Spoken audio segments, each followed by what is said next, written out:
Let me ask you something uncomfortable. How much do you actually keep from your jobs after everyone else gets paid?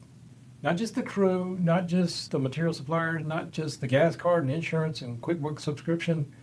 I mean, after the job eats and the office eats and Uncle Sam takes a bite, what's actually left for you? Because if you don't know that number, you might be working for volume, not for value. That's where net profit margin comes in. So what is net profit margin? The calculation is simple. It's your net profit divided by your revenue. It tells you what percentage of your total revenue you actually keep in the business after all expenses are paid.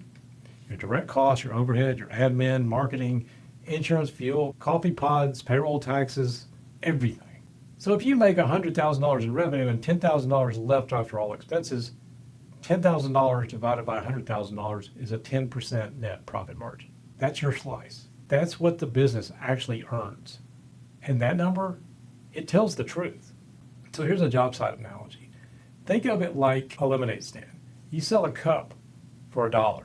You spent 25 cents on lemons, 10 cents on sugar, 5 cents on cups, and you gave your little brother 10 cents to wave the sign. What's left? 50 cents. That's your net profit margin. So that 50 cents divided by the $1 selling price, that's your net profit margin of 50%. So imagine you sold $10,000 worth of lemonade, but you spent $9,800 doing it. Your margin is 2%. You're working your butt off for pennies. So what's a healthy net profit margin? In construction, targets vary, but here's a general range. 10+%, you're doing great. That's profitable, bankable, reinvestable. If it's between 7 and 9%, that's pretty solid, depending on your size and your risk. If it's 4 to 6%, that's pretty tight. One bad job could erase your month.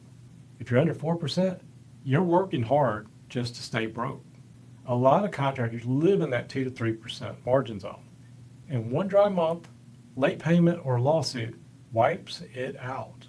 So why does net profit margin matter? Because it's the number that reflects what you actually earn.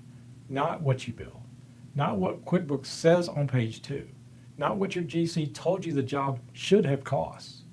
This is the number that pays you, pays taxes, grows the business, funds upgrades, and gets reinvested to level up. If your net profit margin is thin, you don't have a business. You have an expensive, high-risk job. Here's a real job site example. How does a contractor doing $2 million a year look successful? Crews stay busy, jobs lined up. He was always tired, but when we ran the numbers, net profit, $38,000. Net profit margin, 1.9%. He was making $1.90 on every $100 billed. He was working for vendors, employees, and fuel companies, not for himself. We tightened his job selection, cut low margin jobs, cleaned up overhead, and dialed in his markup. A year later, his revenue was $1.8 million, net profit $180,000. That's a net profit margin of 10%. Less revenue, but more money? Sounds like a win to me. So let's talk about how to improve your net profit margin. Number 1, don't underprice your jobs. If you start low, you finish broke. Number 2, control overhead like it's payroll. Every extra subscription and shiny office tool eats your margin.